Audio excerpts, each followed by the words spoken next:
Real Exam English, Episode 9, Books. Hello and welcome to Real Exam English. My name is Trevor. Today we're talking about books. It's yet another topic that appears regularly in exams. And in this episode, you will hear native English speakers answering questions about what books they like, as well as more general questions about books, such as the benefits of reading and the future of books. We also speak about question tags, the English pronunciation of French words, and different ways to say important. Okay, then let's go with the questions. What kind of books do you like most? It's really hard for me to pin down favourites because I'm quite eclectic. I like choosing lots of different things. So I'll read a really quite a pacey thriller. I'll read a historical novel. I will occasionally read something that's kind of factual, sort of teaching me about something. And it all depends very much on my mood. It very much depends on how much time I've got and therefore free time and energy to focus on things. So I'll kind of hop around depending on all of those factors. The first thing to pick up on here is the phrasal verb to pin down. Okay, to pin down means to define clearly. And as the speaker explained, she is quite eclectic and likes choosing lots of different things. And for that reason, it's really hard for her to pin down favorites or to clearly define her favorites. And she also uses this excellent piece of vocabulary, a pacey thriller. Okay, so you are all probably aware what a thriller is, but a pacey thriller is one that moves along at a quick pace. So it's very easy to read. And a very similar and another super piece of vocabulary is a page turner. And a page turner is a book that is very engaging and therefore makes you turn the pages very quickly. And that's a fantastic word to have for your speaking test, or perhaps even if you're writing a review in part 2 of your writing test. It's a really nice word to use. What kind of books do you like most? In terms of genre, I'd say probably satirical science fiction. So a really good example of an author would be Terry Pratchett, because I think he's absolutely phenomenal. He manages to take a world that is not like our own, but somehow is very much like our own. And you sort of see these layers upon layer upon layer of sort of wit and social commentary and sarcasm, but it's also really quite fantastical and wonderful as well. This answer starts off with this expression in terms of genre. I'd say satirical science fiction.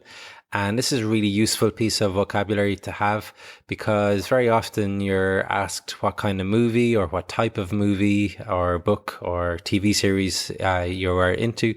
And instead of saying kind or type, it's much better to say genre. So my favorite movie genre is horror, for example. And the pronunciation is a little bit tricky. It's one of these words that comes from French and is kind of pronounced in a French way, genre. Okay, so other examples of these French words that are used in English but pronounced in a French kind of way would be déjà vu, faux pas, cliché, carte blanche.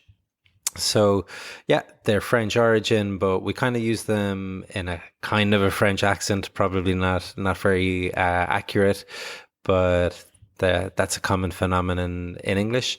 And in the second sentence of this answer, the speaker used this expression. A really good example of an author would be, this is an excellent connector to use to provide an example.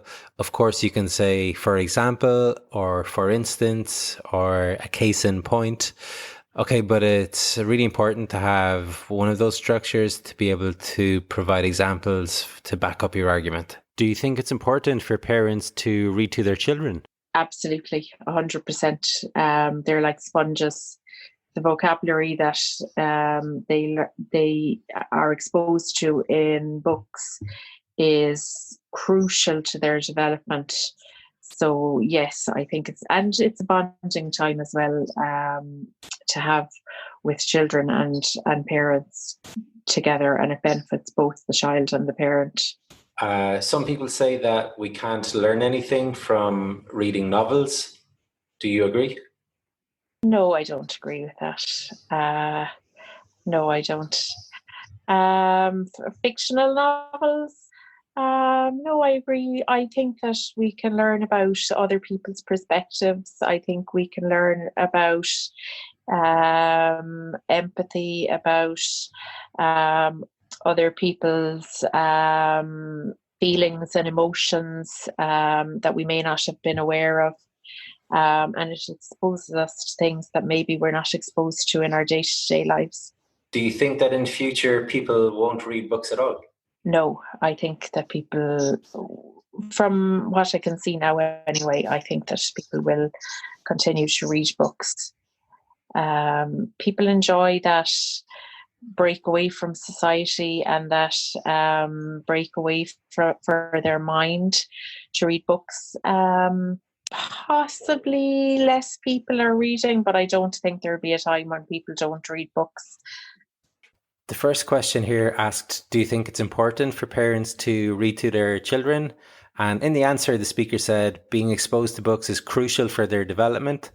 And a lot of the time in English exams, the question includes the word important. And very often students keep on repeating the same word, important, again and again. And this especially happens in Cambridge exams where there's a dialogue. For instance, in the B2 and C1 exams, part 3. And for that reason, it's essential to have a few different ways to say important so that you can show the examiner a variety of language.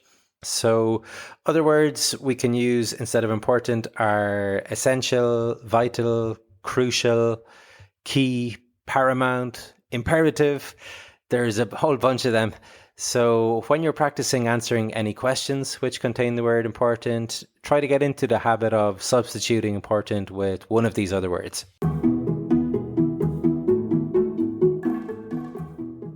Remember, you can get the transcripts for this and every episode on the Real Exam English pages on Facebook or Instagram. And you can also find lots of great grammar exercises there, as well as really useful tips on how to prepare for your exam.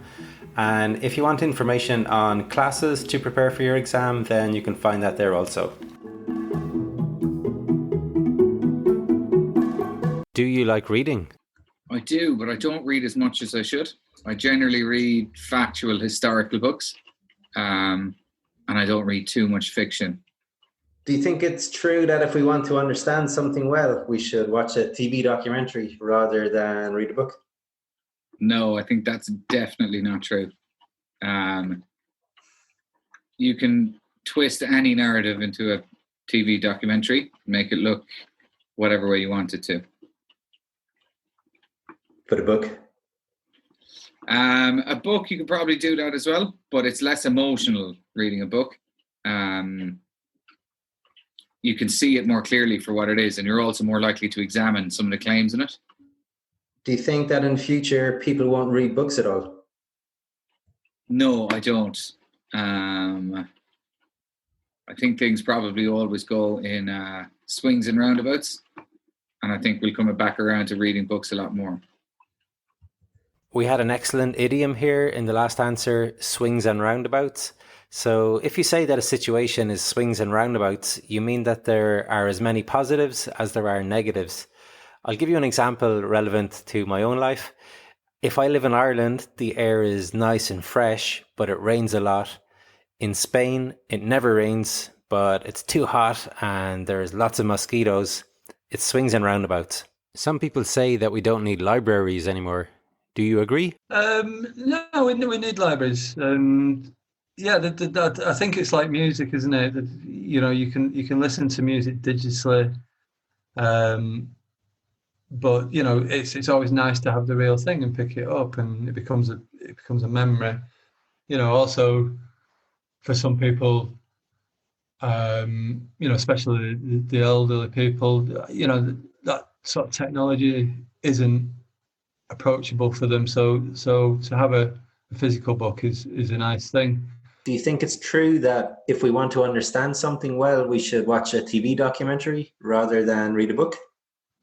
They're both different. The different things, aren't they? They both got their own value and credit. You know, I think a book can be referenced. It's got statistics in there, and it can go into greater depth. I think statistically, so that you can turn to it, as an academic.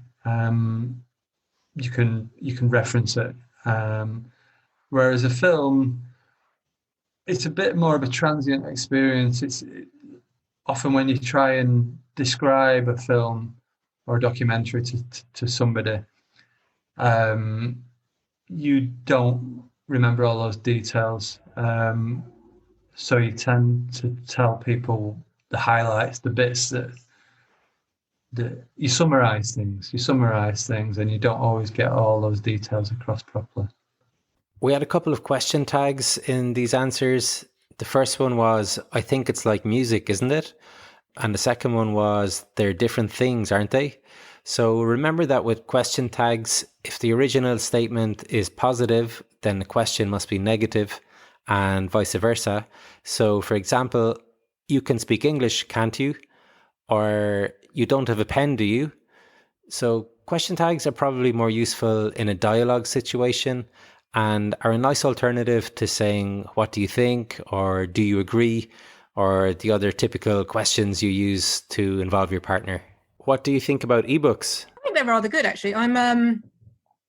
I do like the feel of an actual book. So I enjoy the holding a book and paper and turning the pages. So I wouldn't say that an ebook could ever replace an actual book. However, they are incredibly useful for things such as going abroad and having a large number of books stored on a device. I love the adverbs in this answer. Firstly, we have rather, as in rather good. So rather is a great alternative to very or really. Then we had actually, which means in fact. And be careful with this word if you're Spanish, as it's a false friend. Actualmente in Spanish means currently in English. Then the last adverb we heard was incredibly. They are incredibly useful. So incredibly is another more advanced or fancier way to say really, and it's an incredibly good one to use in your formal writings, for example. Okay, guys, that's all the questions for today. Have a think about what kind of books you would tell an examiner that you like to read, or what genre of books, I should say. And make sure to practice using some of the alternatives to the word important. And also, why not read a book in English? It's a great way to pick up new vocabulary and to reinforce all of that grammar that you've been learning. Alrighty then, as usual, I'd love to hear from you on Facebook or Instagram. Look up Real Exam English and make sure to like and subscribe to the podcast if you haven't already. Okay, all the best, Trevor.